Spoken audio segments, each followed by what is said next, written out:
Today we're going to talk about irritable bowel syndrome. Often I hear people who, aren't very versed in functional medicine that they kind of talk about irritable bowel syndrome as if it was a disease, as if it was incurable, as if it was just something that, had to be professionally diagnosed. The truth is that irritable bowel syndrome is not a disease. It's a collection of symptoms, and it can have very many causes. So today we're going to go over a lot of the root drivers of irritable bowel syndrome and help you understand all the things that you can do to help reverse that. So let me get rid of this. Move this over, excuse me. Okay. So the first thing to point out is that irritable bowel syndrome is a description, not a diagnosis. Again, I've heard people say, well, I went to the doctor, the gastroenterologist, and, I finally have a diagnosis. It's irritable bowel. Well, that's descriptive. It's not really a disease. It's not a diagnosis. Irritable bowel syndrome can be any number of symptoms.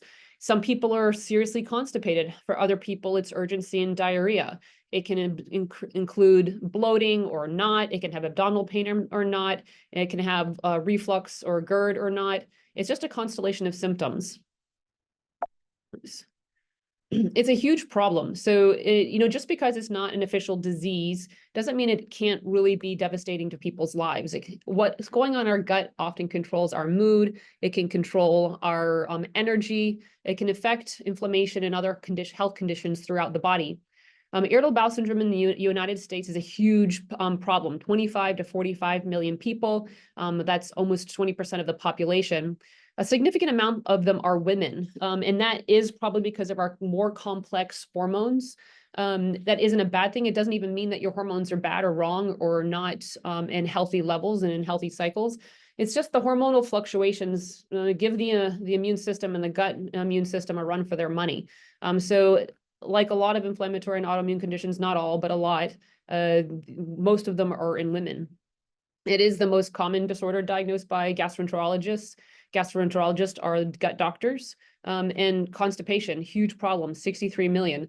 Some people call constipation IBS. It falls under the umbrella. Again, these are symptoms and are reflective of different underlying causes and not disease processes necessarily of themselves.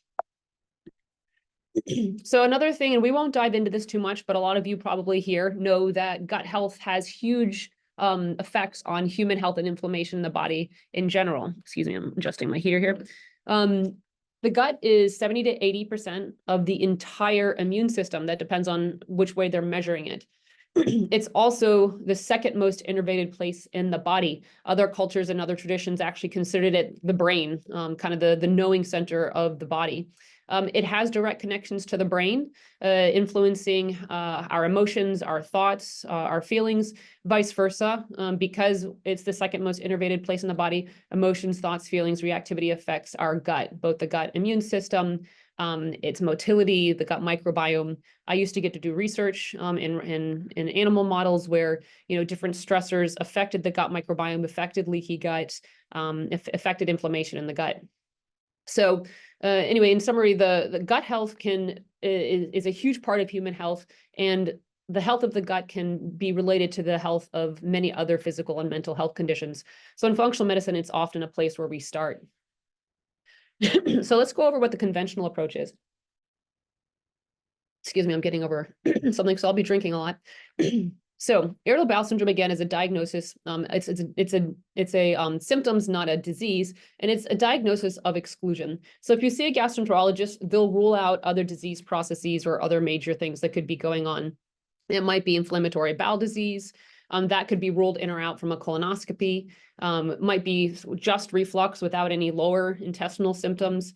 It could be due to your gallbladder. You could have stones in your gallbladder or have poor bile ducts function, not able to spit the bile out from the gallbladder, causing a lot of colicky pain in your upper right side.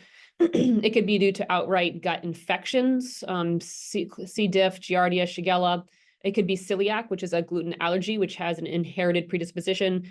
Food allergies, food intolerances, they don't really look at food intolerances, but they might check some food allergies. Lactose intolerance, less checked for. Basically, if it's not any of these, they're going to say that your bowel is irritable. Let me just double check make sure I don't have to let anybody in. I think we're good.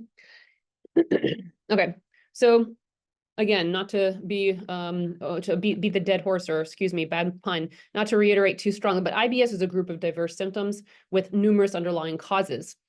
The symptoms can be overlapping. So for example, you might have food reactivities and reflux and lactose intolerance and bile duct or gallstones issues and leaky gut. And all of this could be then called irritable bowel, where someone else, maybe they only have a couple of those and they're more constipated, whereas you have more diarrhea. Basically, it's any host of underlying things that could be causing your bowel to feel irritable. In conventional medicine, treatments are completely palliative. They don't look for or address underlying causes. They might give you prescription antispasmodics, laxatives, or sometimes gastros are getting to prescribe more things like Linzess, which help promote bowel motility, anti-diarrheal medications like Imodium. They even use antidepressants. We were going through what insurance wants you to prescribe for IBS, and one of them was SSRIs, which kind of also tells you an interesting thing about neurotransmitters and mood for the gut, but also kind of interesting when you consider all the other things that need to be addressed first. They might prescribe antibiotics a little less often. Mainly it's these kind of symptom-based medications, anti-gas, antispasmodics, anti-diarrheal, and maybe telling you to avoid greasy foods. So now that we've gone through that, let's get into what really causes irritable bowel, the symptoms that are under the umbrella irritable bowel. So again, irritable bowel syndrome is not one condition. It can be anything from constipation to diarrhea and everything in between. The different causes can be different from person to person. One person might be more gut microbiome, another person might be more stress. We'll get into all of those things. And so we need to figure out what the person's specific root causes are in order to alleviate irritable bowel syndrome. So this is everything we're going to go over. These are the root causes of irritable bowel syndrome. Raise your hand or put it in the chat box if you think I'm missing any. I will go into it. Let me make sure everybody's in. Yep. Okay. But so digestion, the gut microbiome we'll talk about, intestinal permeability or leaky gut. I'll point out that leaky gut is a symptom of other things. So whereas it might be a cause of irritable bowel syndrome, a cause of food intolerance, it's actually usually a reaction to other dysregulated things like gut microbiome dysbiosis or eating a poor diet or stress. So we'll get into all of that. Food intolerances and food allergies, we'll talk about the difference there. Modern diet, you might not have intolerances or allergies, but the modern diet's just really, really maladaptive to the human body. And then the gut nervous system. I think this is a huge one that's often overlooked. But again, the second most innervated place in the body, our stress, our mood, our reactivity can have a huge impact on the gut microbiome, on leaky gut, on gut function, on pain. So, all right, let's talk about digestion. This will be a little short and sweet. So what is digestion? It starts in the mouth. It starts with chewing. Technically, they say chew 40 times before you swallow. In your saliva is already an enzyme called amylase that helps break down carbohydrates. So you're already beginning to digest and break down your food in your mouth. Now, if you swallow it after 4, 6, 10 bites, 4, 6, 10 chews, excuse me, you're already skipping that first part of digestion. Then it goes down your esophagus and into your stomach, where stomach acid should be extremely acidic and be able to break down your food even more. When the food goes down into your stomach, it actually dilutes the acidity. It becomes less acidic. And your stomach, while it is less acid, will not be triggered to open the bottom sphincter of the stomach and drop down into the small intestine. So we actually want our stomach acid to be very acidic to digest our food. So that food dilutes the stomach acid and your body starts secreting more acid into your stomach based on that trigger. And when the acid gets acidic enough, then the stomach knows that it can open that bottom sphincter of the stomach and allow the food to go down into the small intestine. The pancreas, kind of on your left abdomen side, secretes enzymes, amylase, proteases, and lipases, so that digests carbohydrates, proteins, and fats respectively. And then bile from your gallbladder helps break down cholesterol. So those are all the steps of digestion. I'll also point out that digestion occurs the best when we are in our parasympathetic, which is known as the rest and restore, digest and restore, digest and rest state of our nervous system. So we can already begin to see how our nervous system can impact our gut health. When we are stressed out, we don't secrete acid as much, we don't secrete enzymes as much, our gut doesn't move as well, blood flow is not going to our gut, digestion is compromised. All right, this is a huge topic, and this is one of the biggest drivers of irritable bowel syndrome, is gut microbiome dysbiosis. So brief overview, probably a lot of you know at least something about the gut microbiome. The gut microbiome is about 100 trillion microbes, mostly bacteria, but also symbiotic yeast, parasites, viruses, and more things. There's a lot of crazy critters in there. We're only beginning to understand it. The truth is, this is the microbes world. It is the job of our immune system to figure out how to live in it. And the vast majority of microbes on the planet are either completely benign or actually beneficial for human health. Only a very small number of them are actually bad for human health. They just get all the press. So our gut microbiome, this 100 trillion microbes that live in our intestines, is completely symbiotic with our immune system. Because our intestines are one of the two major areas where we actually have to allow stuff from the outer world to come inside our body, a huge proportion of our immune system is congregated there to, keep out the bad stuff, allow in the good stuff. So that's why 70 to 80% of our whole immune system is congregated around our intestines, where you have to let all this food and nutrients in, but still be protective. And then again, it's deeply connected with our nervous system. So our gut immune system, our gut nervous system, our gut microbiome, this is all one functioning unit. So what is dysbiosis? Dys meaning dysregulated, bio life. So dysregulated life of the gut microbiome. You can have either overgrowth of too many of the not good microbes. It might not be anything particularly actually a pathogen or infectious. It might be normal human gut bacteria, but just in disproportionate amounts. It can be stuff again that's not maybe totally normal gut gut microbe bacteria, but again, lesser friendly and in too much amounts. And then popularly known small intestine bacterial overgrowth. SIBO, small intestine bacterial overgrowth, is not good or bad bacteria, but the vast majority of our gut microbiome is in our large intestine or colon. And for a variety of reasons, too much can get in your small intestine, where it will cause bloating, immune activity, discomfort, and any related symptoms that the gut being dysregulated can cause throughout your body. So a little less known, but popularly treated with probiotics is having too little of the good gut microbes, which we often treat using probiotics. Excuse me. So it might be known that like yeast overgrowth and SIBO can cause IBS, but actually you can have not excess of the wrong stuff or in the wrong place, but not enough of the good gut microbes. So probiotics, good bacteria, actually modulate our gut immune system and motility. They help control those things in our body. So if you don't have a good enough population or the right kinds in enough amount, those things can get dysregulated. You can have motility issues, irritation, bloating, irregular bowels. And often these things go together. You can have too much of the bad guys, too little of the good guys. And so I'll point out that whereas diet is foundational, it won't correct this. And whereas probiotics can be helpful, if you have overgrowth, it won't correct that. And if you have undergrowth, you just need to think about really a diversity of probiotics and prebiotic fibers to be feeding your good gut microbiome. So anyway, the point is one of the main points then becomes dysbiosis leads to intestinal permeability. So we think of, that's another popular thing to be talking about, leaky gut. But leaky gut has root causes. It might be a root cause of IBS, but it has root causes underneath it. And so if someone has leaky gut or is suspicious of leaky gut, what do we need to think about? We need to think about the gut microbiome, the gut nervous system, and food reactivities. You shouldn't need to treat leaky gut long-term once you've addressed those issues. So, excuse me.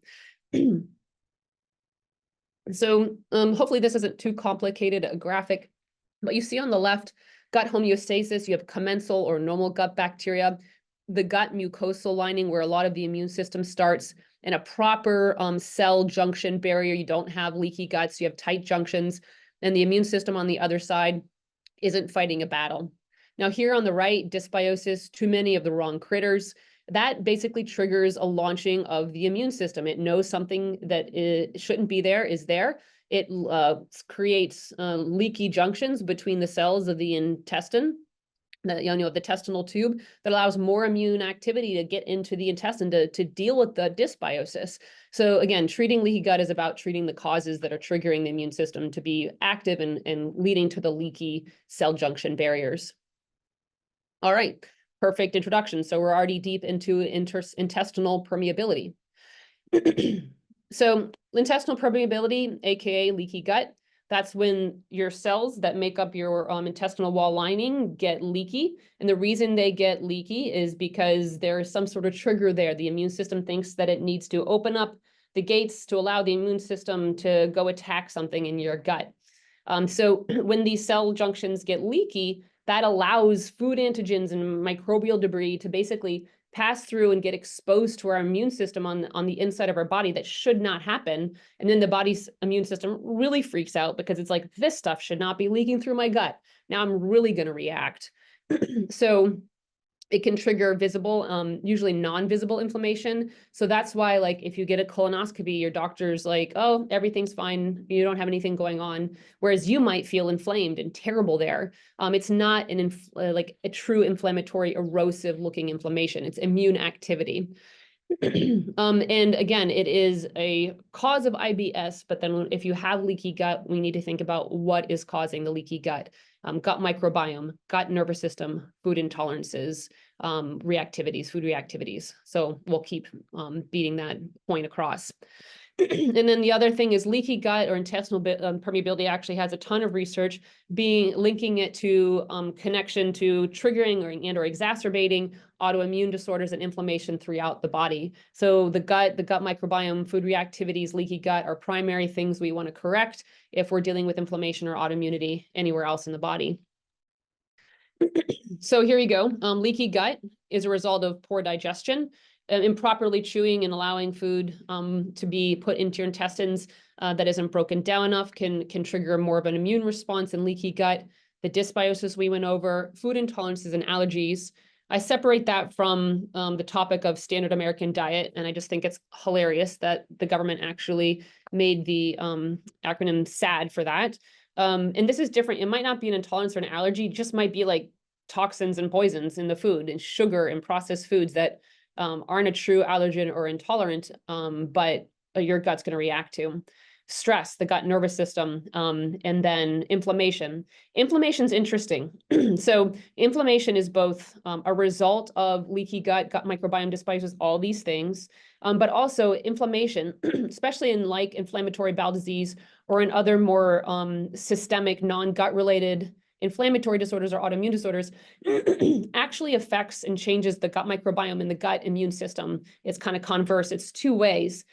So in some inflammatory disorders, especially inflammatory gut disorders, it's hard to differentiate whether or not the inflammatory disorder caused the gut microbiome issues or the gut microbiome issues caused the inflammatory issues. But resolving from both sides is important. Excuse me. So food intolerances and allergens, and these two things can be often confused. If I had to have one slide, I would probably have this slide, and it just shows that like one thing causes the other thing, causes the other, causes the other. So if you have dysregulation in your gut microbiome, that will lead to intestinal permeability, which will lead to food intolerances. If you have food intolerances, that will cause changes in your gut microbiome. That will cause immune changes that leads to intestinal permeability, which then will create changes in your gut microbiome. Everything in here is related and redundant on each other. So you need to think about all areas. A lot of people have learned with IBS to avoid their food triggers. That is foundational, but it won't calm down the rest of the things. So you'll often be like, okay, I feel somewhat better for a while, but then I get new food intolerances, or I just have to be so strict with my diet and I don't have any wiggle room, and it can be quite frustrating. So yeah, there's a difference between food intolerances and food allergens. You don't need to memorize this, but just FYI. So food allergies are immunoglobulin E. Whoops, I can't double click on things. Are immunoglobulin E mediated. They're technically more anaphylactic, hives, rashes. That's the more common presentation of a food allergy. It does include celiac or gluten intolerance, or excuse me, gluten allergy. It can lead to, but it's also exacerbated by intestinal permeability and gut microbiome dysbiosis. I say not reversible question mark, because I find that if you can calm everything else down, and then there's some like very fringe treatments like NAET and acupuncture treatment. There's immunotherapy treatments that may or may not be able to calm that down. In some people, it seems to be kind of person by person. Food intolerances are, again, caused by some of the same things. I should have put gut nervous system on the other side too, food allergy, and are probably much more reversible. It might not be once you go through all the cleanup with IBS and the gut and everything that you totally can eat, for example, gluten, but you can probably get away with it a lot better than you were when everything was completely dysregulated. It's modulated by immunoglobulins G and A, as far as we know. And I also kind of put standard American diet in there, even though it might not be a food intolerant, but it can cause a lot of similar reactions. So diet, you can throw away every book you ever had on diet, every TikToker, Twitter, or Instagram. I'm going to tell you what you should eat. Well, okay, that was a bit much, but at least foundationally.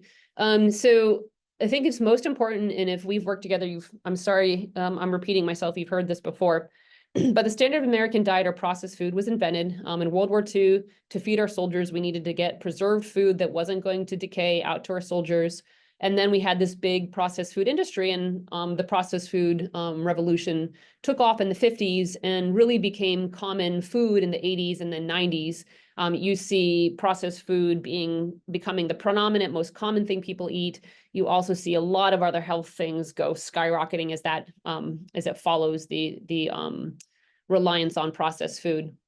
I like to take all of the judgment emotionality off of it. It's not good, it's not bad, you're not a bad person for, wanting or liking certain processed foods. They're literally created because they appeal to our brain chemistry to make us want to eat them. They're like drugs in our brain. But the other thing is that they are just completely not what our bodies ever evolved to have, to consume. And so, I know a lot of people actually can tolerate a pretty processed and crappy diet and seem to be okay for most of the decades of their life, or quite a few. But to me, I'm always shocked anybody can eat this stuff and consider themselves okay. So again, not good or bad, just completely foreign to the human body until the last handful of decades. So to put it again into more of a behavioral psychology, I hear people saying, well, it's incredibly strict, and a person could never be on like a no processed or no sugar diet. And I always point out that humans, for our entire human history until, again, very recent handful of decades, did not have access to sugar, probably didn't even have honey, maple syrup. I mean, maple syrup didn't exist in most places unless you had bees. You didn't have honey. Fruit was only in season. So anyway, it doesn't matter if you want to choose to eat those things or not. The point is that it was never part of our normal diet until recent decades. And so it kind of makes sense that our body is not well adapted to it. And then you add in a handful of other triggers, and all of a sudden you're not tolerating the processed food anymore. If anybody has any thoughts or questions about that, I think that's an interesting topic to discuss and debate. So what do you eat? Basically, eat ingredients that you could have, as I jokingly say, grown, traded with your neighbor, or killed pre-industrialized food revolution. Now, technically, most of us probably lived on bread. However, just remember, this was bread grown, more ancient grains, pre-GMO, before all of the dysregulations for the rest of the diet and antibiotics, which, again, are life-saving. Most of us used to die of infections, but did radically change the gut. Modern stressors, modern toxins. So when you read about, paleo, we all should eat paleo, I'm like, well, I'm Italian and German. For thousands of years, my ancestors lived on bread or nothing. We were peasants. But so the point being, thinking about kind of more our hunter-gatherer ancestors rather than our recent ancestors, you want to be thinking of what you could have grown, what you could have hunted, what you could have traded with your neighbor in those aspects. Usually with IBS, we might have you go on a grain-free diet for a while, not because grains are bad. Humans' guts are evolved to eat grains, but because as a carbohydrate source, bacteria eat carbohydrates, we might need to limit the processed carbohydrates to wean down the bad gut bacteria. Most people should be back eating legumes, beans, rice, of course, other unprocessed carbohydrates. And this is not even a low carbohydrate diet. I'm not a believer for most people in eating a low carbohydrate diet. Most of our ancestors lived off of carbohydrates, especially in other cultures, rices and corns, beans. So carbohydrates aren't the enemy, it's the processed foods. So if you're wondering what to eat, think about back to, 100 or 200 years ago, what were those ingredients? And then think about eating more sweet potatoes, yams, potatoes, healthy sourced animal products, meats, healthy sourced dairy, healthy sourced eggs. If you're not trying to recover, certainly basmati, jasmine rices, whole grain rices, legumes, of course, whatever vegetables you want. Once your IBS is healed, you will be able to eat raw, roughage vegetables. Until that point, you probably want to avoid raw vegetables and be making sure you're having your vegetables quite well cooked, sautéed, steamed, roasted, soups, stews, crock pots, that sort of thing. And this isn't a hard or difficult way to eat, but it might be a transition if you have to familiarize yourself with new ways of eating. So anyway, there you go, erasing billions of dollars of publications on which diet is right for you. And I'm joking here. There are certainly more specific tweaks, especially for a lot of our people who had food intolerances and other specifics. But in general, if you want to know, that's it. Okay, really, really, really important topic that is overlooked for gut disorders. Excuse me. The gut nervous system. So again, the gut is the second most innervated place in the body after the brain. On the next slide, I'll put this in big, bold letters, but I do not believe in the mind-body connection because there is no disconnection to connect. So to have a mind-body connection means that these two things are separate, functioning differently, and they have to communicate. There is, of course, communication, relaying of information, but it's so incredibly integrated that this is one unit. So I just really like to emphasize that. Again, I used to get to work in stress research, and we'd look at the changes of gut permeability, the gut microbiome, inflammatory markers, the brain in response to stress. It's a coordinated response that affects everything. Stress is not pixie dust. It is molecules, it is hormones, it is neurotransmitters, it is, all of those things. And the good thing about that is, and again, if you worked here, we're going to give you lots of information on ways to practice mindfulness or to do neurofeedback so that you can have a more equanimous response. Because especially people with IBS, they tend to have a sensitive gut. Their emotions, they really feel it in their gut. Their reactivity and thoughts can really affect it. So then we really need to work on the nervous system in order to alleviate and optimize your gut health, alleviate IBS and optimize your gut health. And, there's no pills for that. I can give you probiotics. I can give you herbal antimicrobials for SIBO. We can do supplements for digestive health. There are supplements to help with calm and relaxation, and of course, medications. And all of those definitely have their place. But long-term, it's working on your mind, your mindfulness, and doing the work you need to feel more equanimous in your life. So yeah, the gut-brain axis, lifestyle and gut health, we need to think about stress. Everyone's going to have stress. So of course, we don't want to invite stress or negativity into our life, but we talk about stress resilience and developing stress resilience rather than avoidance. Sleep is crucial. I will get up on my platform all day long with my megaphone. You absolutely need sleep, and it does absolutely affect your gut health, not to mention your nervous system, which would then affect your gut health, not to mention your food choices, your blood sugar regulation. Sleep is a crucial part of gut health. And then exercise. One of the sister labs I got to work next to, they studied the gut microbiome's exercise's effect on the gut microbiome. Exercise promotes healthy gut microbiome bacteria, healthy responses, healthy gut immune system, and of course, healthy motility. So again, things that we cannot give you pills for. Lifestyle, sleep, stress, exercise, extremely important. And then here's the part where I talk about there's no such thing as the gut-brain connection, clickbait. That's because there's not really a separation. Okay, so steps towards healing. Everything that we just talked to, obviously addressing those things, identifying which ones are relevant to you, which parts of them, and working on those. But here it is in a slide. So for diet, you want to be thinking about eliminating any foods that you're reacting to. And then also eliminating the standard American diet. Because sometimes, you'll hear people say, well, I tried gluten-free, it didn't work. So food has nothing to do with it. Well, if you're eating processed food, but gluten-free, and your gut microbiome's dysregulated, and you have a lot of stress, yeah, taking out gluten might be one of 20 things that needed to happen to heal. So for nutrition, we want to think about food reactivities, but also processed food, sugar. I call it a crap-free diet.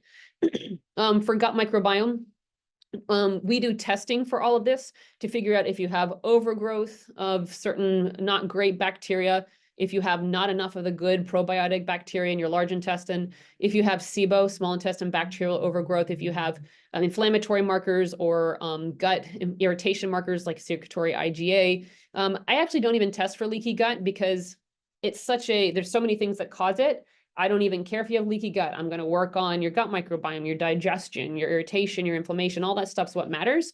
We can always test markers like zonulin for leaky gut later if we want to confirm, but usually by then everyone feels better. So of course, digesting, and then stress is related to digesting, trying to eat in the parasympathetic state, not a stress state, will allow more better digestive enzymes, stomach acid, and bile production, and remembering to chew your food. And then lifestyle, sleep, stress management, stress resilience, mindfulness, and exercises. So when we do all these things, I'm trying to think if I have not been able to reverse anybody's IBS. I know some people still struggle with constipation. Constipation, especially long-standing constipation, basically the nerves that innervate your intestines, when they can tell that your intestines aren't moving, those nerves are like, not even going to try anymore. So gastroparesis or intestinal paresis can be usually is improved by doing everything we do here for IBS, but can be a longer standing, more complicated thing. So I can think of like one person who their intestinal paresis was very hard to treat even once we had cleared all of these issues. But I mean, maybe I'm sure I'm missing something, but IBS is so reversible. No one should have to suffer from this, as long as they're interested or willing to do some of the work. So in summary, irritable bowel syndrome is a diverse group of symptoms. Can be digestive symptoms, intestinal symptoms. They have many diverse underlying causes and triggers, and we need to identify which ones are or which for each person. Diet, stress, the gut microbiome play major roles in creating and driving IBS symptoms. And whereas diet is foundational, like do not try to heal IBS without working on the diet, you'll probably get but so far because there's a lot of other root causes there. If you are having food reactivity, intolerances, it's usually driven by gut microbiome stress, intestinal permeability, leaky gut. That being said, just getting off the crap-free diet can help some people a ton. So that could be a diet fix. I would be suspicious that they didn't have some gut microbiome dysbiosis if they've been eating processed for a while that we'd want to correct, or some SIBO, some digestive stuff. But a lot of people actually feel a lot better just doing that.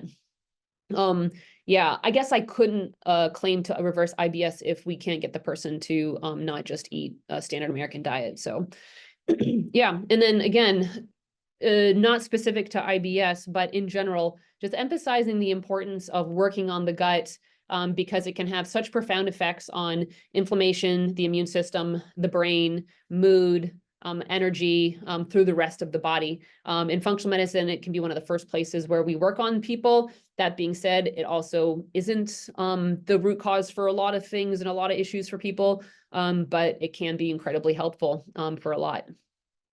All right.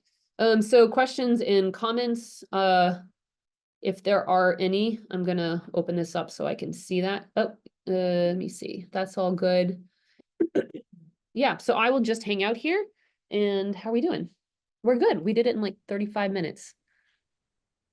Yeah, if you have a question, just unmute yourself or type it in the chat box. Excuse me. I see something. Yeah, I have a question. Yeah. Um, for probiotics, obviously there's so many different supplements and all kinds of stuff in the refrigerated section at Whole Foods. And there's a lot of talk about ferment your vegetables, which is like a whole subject in your kitchen if you want to do that and keep up with it and then like eat it. Are you going to enjoy it? Do you have favorite sources just in our constant diet of probiotic foods besides like obviously there's yogurt and kefir and things like that? Yeah, absolutely. So probiotics, so the way that I think about everything, just so you know, this is how I think about it, is number one, what happened for all of human existence? We didn't have refrigeration. Things always had probably some ferment on them, our food, just because there wasn't refrigeration. On top of that, fermented food, especially prepared fermented food, was a very active part of our diet. So then I think about, okay, how can we recreate that within the modern life? Yeah. And so the number one thing is to first make sure that you don't have gut overgrowth or SIBO, because everything that is good for the gut and gut health and gut immune system will exacerbate symptoms if you have SIBO or overgrowth. So there might be some culling down that is beneficial. And then after that, there is a few targeted probiotics that has some research for, constipation. But I've found, at least clinically, I have not found benefits of like this one strain to help with mood or this one strain to help with weight. If you find out different for yourself, please let me know. I've not had any success with that. And I think it makes a lot of sense considering there's 100 trillion microbes in your gut microbiome. That's 10 times more cells than there are cells of your DNA in your body. So I think it's a little trees for the forest to think that a strain or a few strains could drastically change the 100 trillion, 1,500 species and counting gut microbiome. So in general, I find if you take care of all the other reasons for IBS and gut health, and then do your due diligence in getting some probiotics in your gut. If you're going to do a supplement, I say just vary it. Don't do the same one for 10 years. And then the other thing that's important with probiotics that we now know is, so probiotics don't take up residence in your gut. They think of our gut microbiome as like a fingerprint. It's formed very early on in life, and whereas we can make tweaks to it that are very important, foundationally, your gut microbiome looks similar to what it was from your original family in your youth. And so know that with probiotics, we're not vastly changing the landscape of our microbiome. They are immune modulating. They are balancing out the rest of the microbiome. And so just make sure you're getting a diverse array of different probiotics and or find one that symptomatically works for you. And then the next thing is fiber, prebiotics. We want to make sure, since probiotics don't basically take up residence in our gut, the best way to keep them alive and to get a little bit of a seeding into the gut is by feeding them. And so that's why prebiotics are all the rage. So if we're feeding our probiotics, and then to do that with your diet by eating legumes, starchy sweet potatoes, yams, cold rice, things that are popular food-based sources of prebiotics are nothing I would eat, like green plantain flour. But it's one of my major arguments against a low carbohydrate diet, because you see people in a low carbohydrate diet, it starves out their gut microbiome. It lowers certain things like short chain fatty acids, which are essential to human health. So maybe I'm running on a little bit, but the point is, think about how our ancestors got it. Do your best to replicate that in your modern life. I don't like fermented food. I don't eat a ton of prebiotics because beans make me gassy. So, I supplement with some supplements to make it easier. I don't try to be hardcore about my ancestral eating. Anyways, and did that over answer things?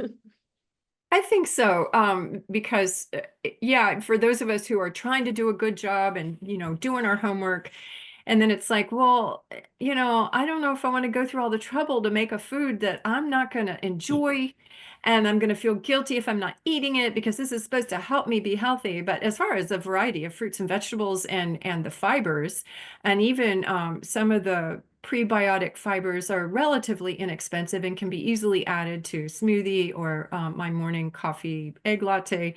I'm all about that, but that's really encouraging. I liked your answer. Thank you. Okay. Yeah, and I mean, the other thing is, like, it sounds like you're doing a great job you're not actively trying to treat anything negative. So, you know, bless it and be done with it is kind of what one teacher taught me. But yeah, like think about what humans used to do, try to replicate it in your real life. I'm never going to eat organ meats. I don't like a lot of fermented food, so I'll do some supplements and approximations of it. And yeah. Sounds good. Yeah, thank you for your question. Yeah, so I will hang out here. Yep, we still have a good 15 minutes for me to stare at everyone. Thanks everybody so much for attending. If you have any other questions, anything not related to gut health or IBS, if I don't know, I'll say so, but I generally have some sort of opinion.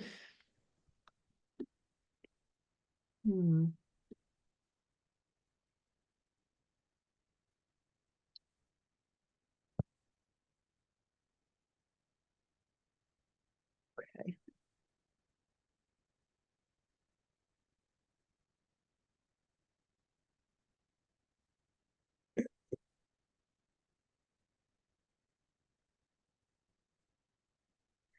Trying to think if there's any other stuff I could run on about. I guess the main thing is, you know, of course, this clinic is kind of my mission in life. And it's when I hear people talk about, oh, I have IBS, and, you know, as if it's a disease, as if there's nothing to do about it. So, you know, just spread the word. I could care less if they come to me or not. But like, to me, it's kind of sad that people think this is an untreatable condition. The gastroenterologists really don't have much to offer besides Band-Aids. You know, gastroenterologists don't consider the gut microbiome. They don't believe in food reactivities. It's kind of mind-bending that they don't, but I mean, the thing that's important to remember is every scientific and medical institution throughout history thought they knew everything they needed to know.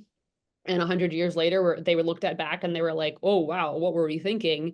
You know, it wasn't that long ago, early 20th century, one of my favorite stories, which, sorry if I'm repeating myself to some people, is that there was a guy who figured out that if he washed his hands, moms and babies didn't die in labor as much. And he was like, you guys wash their hands, and like, you quack, get out of here. So, I mean, the same stuff is happening with the gut microbiome and food reactivities and all that sort of stuff. Is the modern conventional medical systems don't pay any attention to them. Give them 100 years, they'll come around. I think I saw something pop up. Whoops, 1 second. For getting started, I get lost trying to figure out which brand is to buy for probiotics and prebiotics that work with my budget. Do you have a beginner starter brand to buy and test? Which products do you offer at your office? So without knowing what you're dealing with, I mean, I actually, I'll say very non-specifically, now, the company now, they are able to offer their supplements cheaper than a lot of the practitioner grade companies because they basically look at the practitioner grade stuff and they just copy them. They don't do any of their own research. They don't even really do marketing. It's maybe not the most ethical thing in the world, but so they basically try to just copy the practitioner grade brands that keep everything to the highest standards and do their own research and develop new products. Now just copies them. So that could be a brand to start with. For prebiotics, yeah, similar. I mean, I would honestly probably think about just getting that from your diet, depending on what you tolerate. Again, carbohydrates got a really bad rap because in the 80s, part of the low fat generation, as processed food became really, really common in our diet, there was this backlash against, you know, high fat food. It was discovered that, you know, veganism really helps reduce lipids and heart disease. And all of a sudden, everything was fat free. And what did we eat instead of homemade food or, you know, butter? We ate fat-free cookies and fat-free crackers and fat-free processed stuff up the yin yang.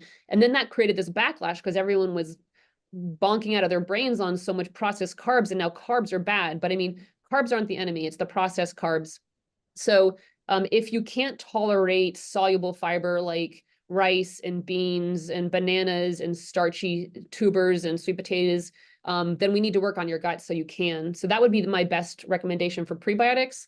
And if you do go for a supplement with prebiotics, just start low and slow. Because remember, humans don't produce gas, our gut bacteria, dude. And if you feed gut bacteria prebiotic fiber, they will make more gas. And so you want to start low and slow on the prebiotics so you don't bloat and toot yourself silly, but it will adjust and you'll be able to handle higher and higher amounts. But if you start with a big bolus, you might regret it. Okay. Yeah, thank you very much. Rice is good. Coconut milk isn't really prebiotic or anything. It's a fat, it's a saturated fat. And actually, I mean, I have no idea in the context of what you mean that, so I'm just taking it from my bias. But this whole like popularity of coconut milk and almond flour and you know, that's not part of most any of us ancestral diet. I mean, coconuts, maybe if you're from the islands, coconuts are extremely high in saturated fat. I don't know why coconut fat and coconut dairy became a very popular health thing. Yeah, so I've seen people doing a lot of coconut oil and coconut milk with really, really high lipids. That isn't necessarily bad in and of itself, but I just don't really consider it part of most people's ancestral diet. Yeah. So yeah, thank you. Okay, whoops. Keep on hitting buttons. Okay. Okay.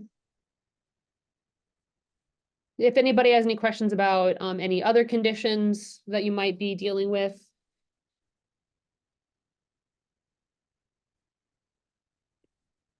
Otherwise, just tell your friends they don't have to suffer from IBS. This presentation will be available. It'll be sent out to the newsletter, and we have a YouTube channel, which there should be a link to in the newsletter. I need to get better at knowing actually how to access it myself. But all of the these webinars go on the YouTube channel for folks to be able to watch.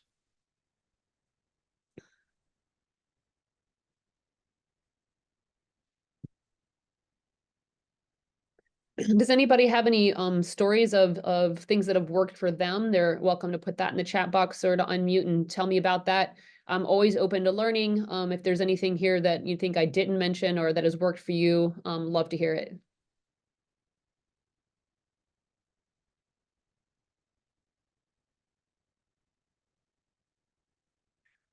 One question, what is the difference between IBS and gastritis? So this is fun with diagnoses terms. So gastritis, gast meaning Latin for stomach, itis meaning inflammation, so stomach inflammation. Gastritis is diagnosed by an endoscopy where they put a camera down into your stomach. And what they'll see is in the stomach, they'll see some red inflammation. Irritable bowel syndrome could include something like gastritis. Gastritis does not include necessarily irritable bowel syndrome. Irritable bowel syndrome is, honestly, it's basically any digestive or intestinal system symptom could be lumped underneath that term, irritable bowel syndrome. But gastritis can be caused by inflammatory reactions in the stomach, by gut dysbiosis, by stomach acid being in the wrong place, by infections. Mostly gastroenterologists will prescribe Pepcid or something similar to that, and then check endoscopy in a couple years to make sure that it's being quieted. The holistic approach to gastritis is to look at all the things we look at: diet, gut microbiome. We use a lot of natural, like naturopathic herbs to help calm the irritation and inflammation. Pepcid does usually treat it and we're not opposed to, you know, prescriptions, pharmaceuticals, conventional medicine. What I'll say is we don't want you to have to be on it long term. We want to address the root cause. And we want to get you off of it because they do have possible side effects for being long term on things like Pepcid. The least of which would just be lowering your stomach acid and so not digesting your food as well. If you need to be on Pepcid, we probably just add some digestive support when you're eating to balance out the lowering of the stomach acid that the Pepcid does in order to keep the gastritis from being inflamed.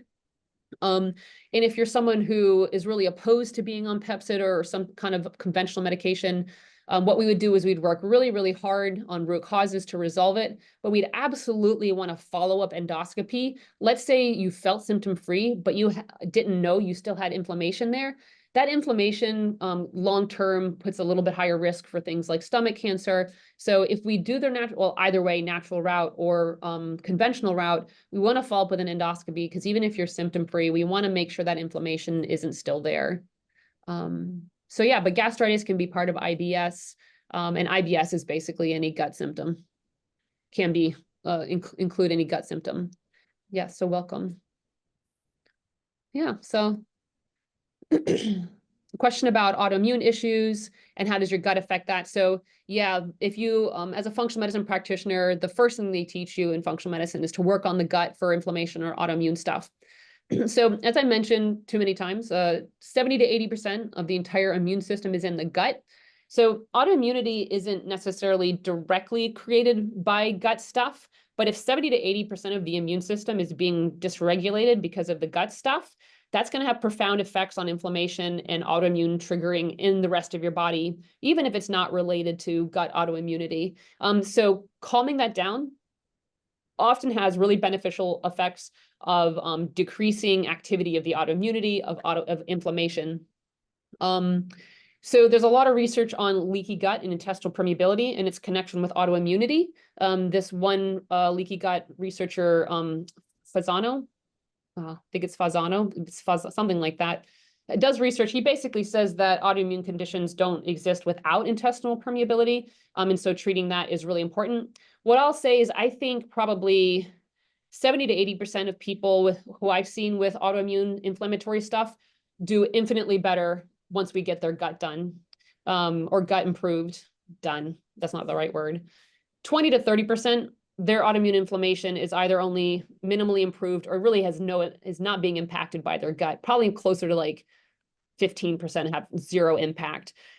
Because, 20% of the immune system, 20 to 30% of the immune system is not in the gut. And so there can be dysregulation, there can be triggers outside of that.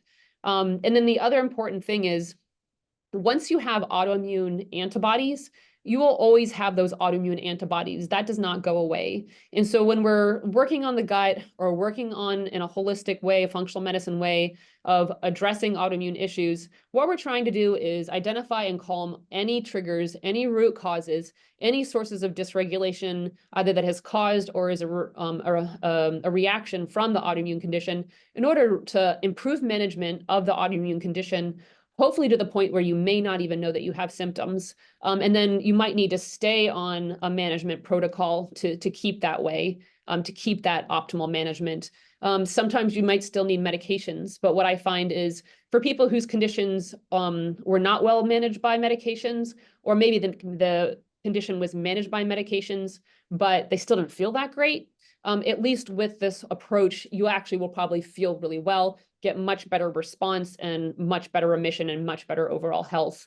So anyway, I'm always good at being verbose, but the short answer is with 70 to 80% of the immune system in the gut, calming that down can have big impacts on calming autoimmune inflammation in the rest of the body.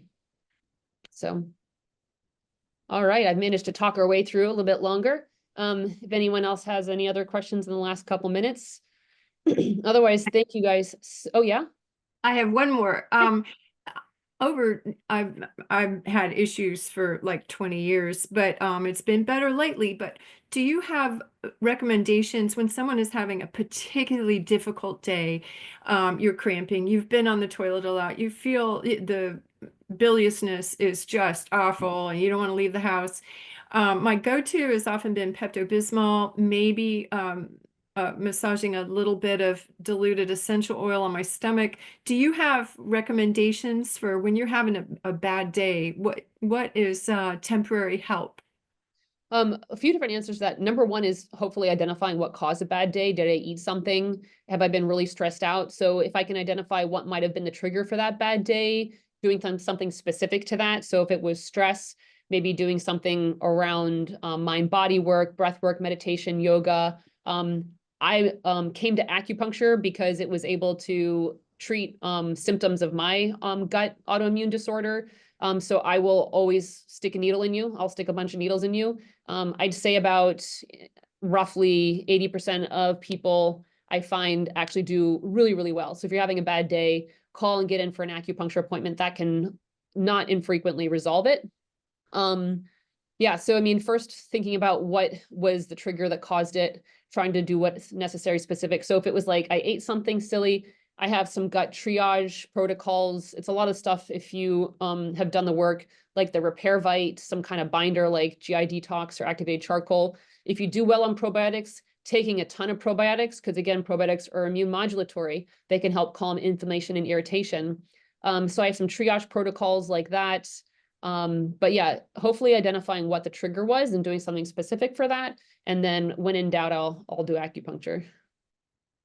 How available are you if someone called today? I mean, when would you be available? You're a busy Acupuncture, I woman. can usually get people because, to be honest, like it doesn't, if it's an emergency thing, I just get you in, we talk for a quick second, I put you on the table. So, I'll fit people in the last 15 minutes of my lunch. Like it usually doesn't take more than a day or two to get in for acupuncture.